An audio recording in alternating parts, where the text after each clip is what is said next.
This is the AMDM, your quick morning podcast full of Memphis news. I'm Natalie Van Gundy. Today is Monday, July 20th. Memphis's airport board could be getting a shakeup thanks to a new state law that's currently held up in court. And if and when the law does kick in, some new board members have already been selected. The new law is essentially a state takeover of the board and allows elected officials to appoint 6 of 9 members. So far, 4 members have been appointed, including a longtime Memphis businessman who asked for the job.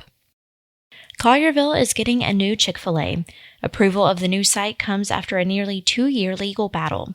The Collierville Board of Mayor and Aldermen approved the construction of a Chick-fil-A at Bray Station Road and West Poplar Avenue at Thursday's 2 p.m. special called meeting. Collierville Mayor Maureen Frazier said she has no lingering concerns for the new location and has confidence in the existing traffic studies. And now it's time for a look at This Week in Memphis with Mary Casciola. But stay with us after that for more of the day's news. Good morning. I'm Mary Casciola. It's Monday, July 20th, and newsletter editor Bianca Phillips is here with me again to set up the week. Bianca, thanks for being here. Good morning, Mary. Good morning. Before we get into it, we'll say we are on video now. So if you want to watch us on YouTube, I don't know why you would want to do so, but if you do want to do so while you're getting ready or what have you for your day, feel free. But you can also continue just listening to us if that's more your jam, wherever you get your podcasts. So, yeah, I think we feel good about that, right? I think so. Yeah. Okay. Great. Perfect. I watched a video of us while I was getting ready. So, yeah. And you enjoyed it, right? I did. Yeah. Okay. Perfect. We did okay. Yeah. Okay. I think so too. Yeah. What should we talk about this week? Okay. Well, starting Thursday, if you are we're starting all the way at Thursday. Just jumping straight. Okay. Well, actually, there's a city council meeting on Tuesday. Okay. That's happening. Yes. We don't have an agenda at this right now. Moment. Okay. So that's fine. We don't quite know what's going on, but we know that city council will be. Stuff's happening. Okay. Great. And we'll be there. And Bill Dries will tell you all about it. Actually, I do know something that's happening at city council. Okay.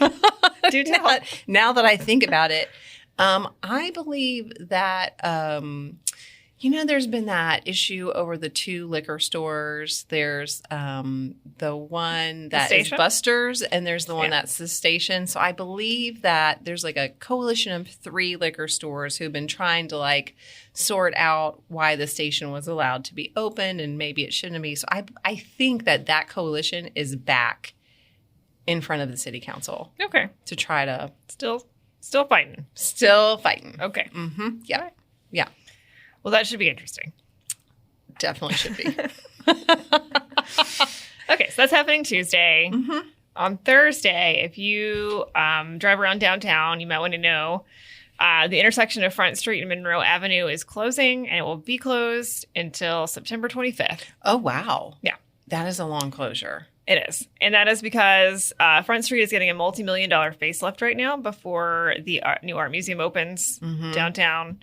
It is on Front Street. So the area around the museum is getting pedestrian improvements. So they're changing the street to 3 lanes. They're fixing the sidewalks. They're adding landscaping, adding some ADA accessible curb ramps. Okay. So it's getting a little bit of a glow up. Yeah. Before the museum opens. Yeah. Okay. So that section's going to close.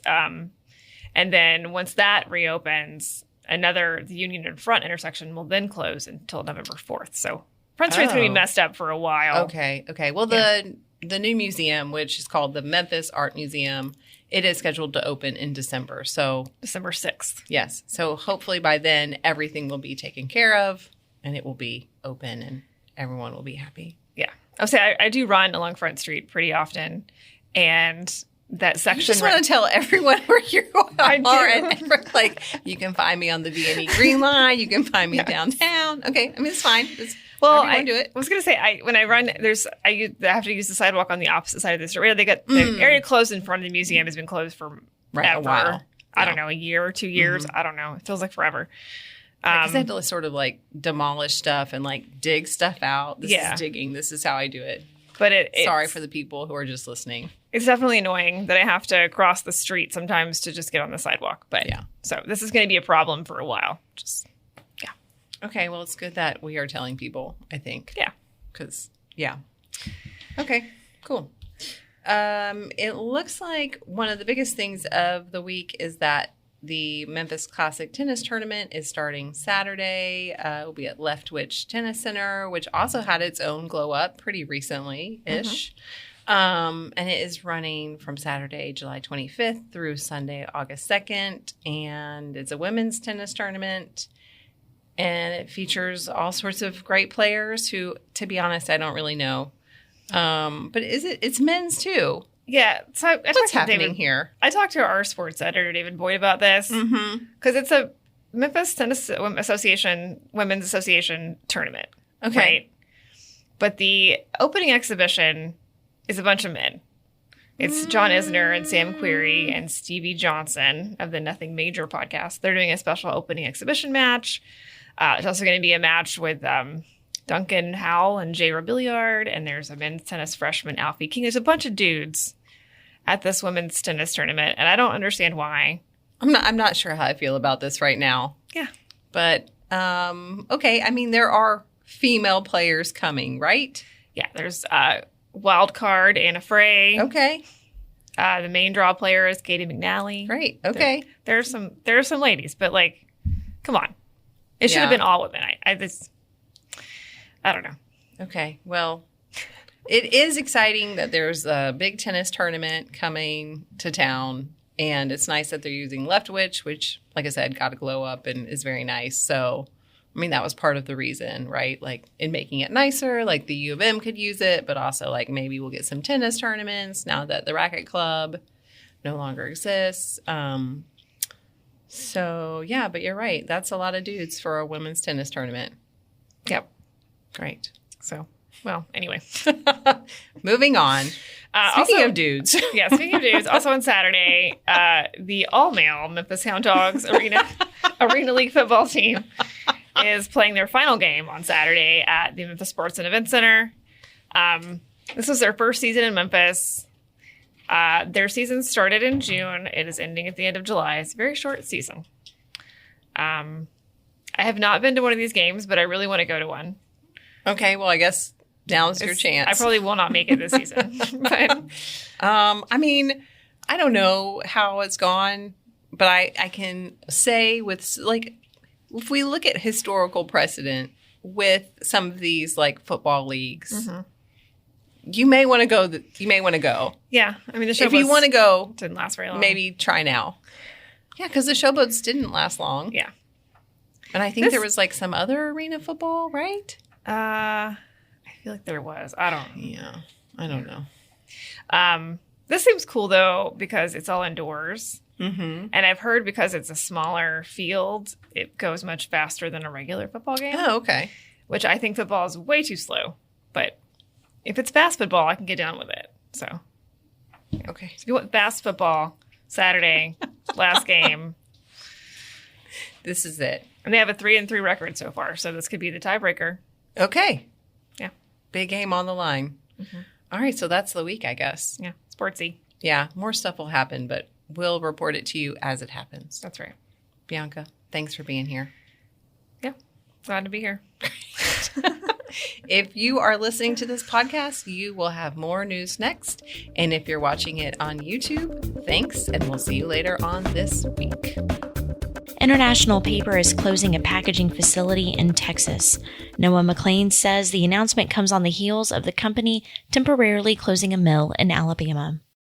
The Texas facility will close by October 28th, the end of the company's third quarter, with 45 hourly and 19 salaried employees impacted. Employees are eligible to apply for posted jobs at other facilities. The closure announcement comes a week after the company said it was temporarily suspending operations at a mill in Pine Hill, Alabama, after a, quote, weather event damaged a roof. It is expected to be operational by August. Neither closure will impact Memphis operations. For the Daily Memphian, I'm Noah McLean.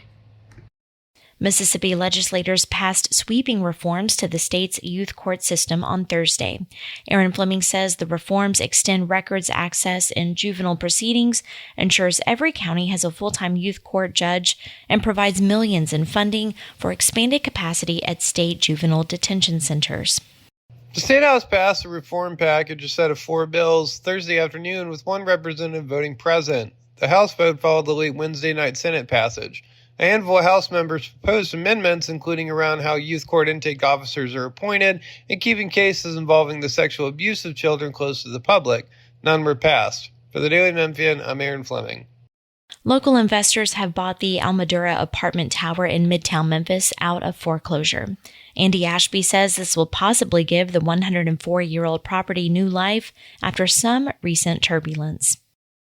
Stonewall Memphis, a limited liability company affiliated with Pinnacle Realty in Cordova, recently bought 2 apartment properties in the Stonewall Place Historic District for more than $1 million from Financial Federal Bank.